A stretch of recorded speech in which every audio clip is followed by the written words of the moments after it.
What's up guys, so an interesting revelation in this current fusion, that actually the special event that we have right now is going to be very good, something that everybody was expecting that it's going to be horrible.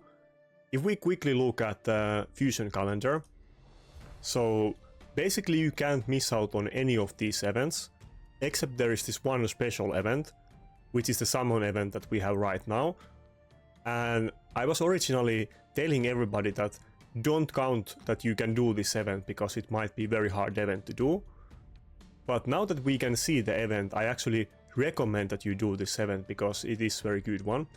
So you can get up to 50 shards from this event, double that you can from the other events.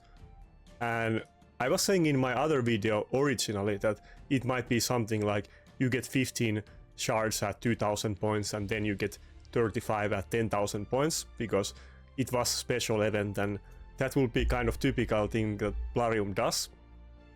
But actually they made a surprise guaranteed second legendary event from Sacreds at the same time of this event, and also the rewards from it are very reasonable. If you just want to go for 25 shards, which is basically that you will need to get if you want to skip one of the other events, you need to get 3000 points, which means 6 sacred shards. And for fusion events this is pretty normal. It might be maybe one more that you would pull otherwise, or it might be what you would pull normally. But this is not during some 10x event or anything, it's with a guaranteed second legendary event, which is basically better event than normal 2x events for Sacred. So I like to pull during these events anyway, and I often do. I usually don't have enough shards to complete it, like I might not have today. I only have 4 shards right now. You will need to pull 6 if you want to go for the 25, but of course if you pull like 11, then you can skip 2 other events, so you could consider this as well. Maybe there's some event that you can't do, maybe a dungeon divers, or you skip one of the dungeon divers events and the next summon event, then you could do this one and get rid of 2 of those. But I will go for the 25. I only have 4 sacreds, so I'm too short on it, but I will get another one from the tag team arena rewards by the time, and hopefully I'm lucky and I pull a sacred shard, or then I pull some other shards. But that's what I want to say about it, that this is actually way better than average event, and I definitely recommend going for these.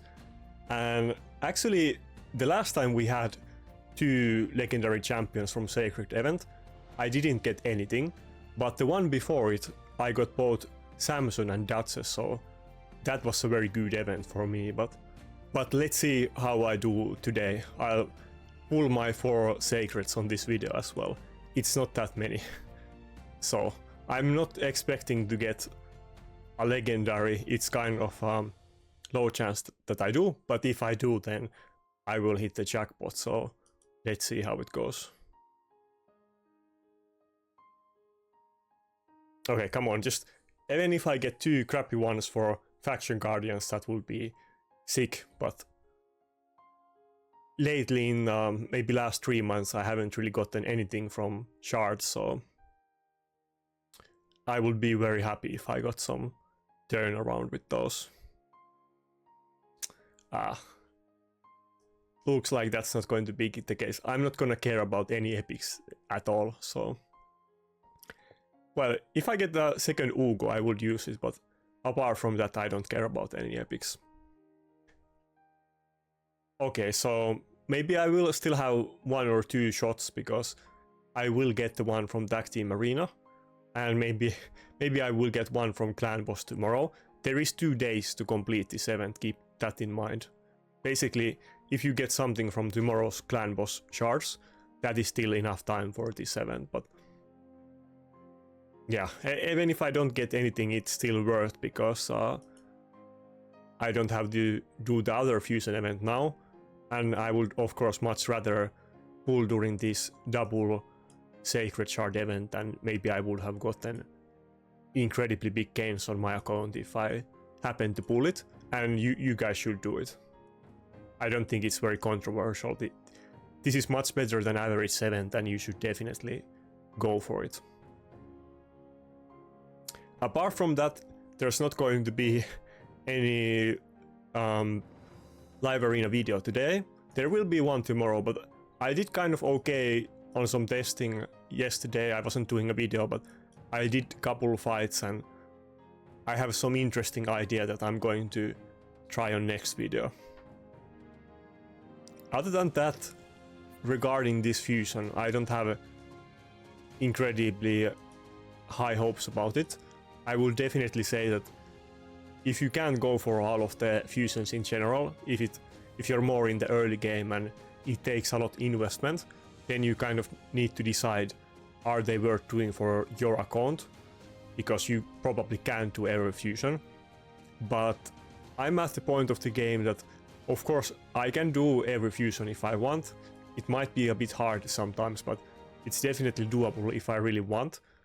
I don't really expect that I will use this champion, but I'm still going to do it anyway. I'm sure it will be maybe decent for Hydra or something for many people. But the one thing that, and this decreased cooldown might be very good on something like Hydra for the team, that you can reduce the cooldowns of Royal Guards and other champions. But the lockdown that it has on passive, that everybody's kind of hyped about, that when attacked while under shield buff, has 50% chance of increasing the cooldown of a random skill on the attacker by 2 turns, occurs once per attack. I don't think this will be that good in PvP. I think people can avoid hitting him, they can wait out in the shields until the shields end, and it's basically going to be a very defensive skill. It's not going to be like Warlord or something, that you can use it on offense and get very fast fights because you can lock down the enemies, or it's a win condition that enemy isn't able to do anything if you lock them out. I don't think that's going to be anywhere as crazy as Yumeko or Warlord, but overall the other stuff on his kit I think is fairly interesting. I mean, you have unkillable, and you have shields, and you reduce the cooldown of your allies, so definitely still above average champion, and probably like good for Hydra or Clan Boss or something. But I'm almost certain I will never use this champion, but I'm still gonna do the fusion anyway, and I generally try to do all of the fusions. But I will say, if the fusion is getting super hard for you and you're not sure if you can complete this, and maybe you would have to buy backs or something if you want to do it, then you need to weigh the pros and cons and think that will you really need this champion. But if I had to guess, I don't think this champion is going to be incredibly relevant in the end game, if that's what you care about, or if you want to plan a lot far ahead. Anyway, that's it for this video. I hope you guys better luck with your shard pulls, and see you tomorrow.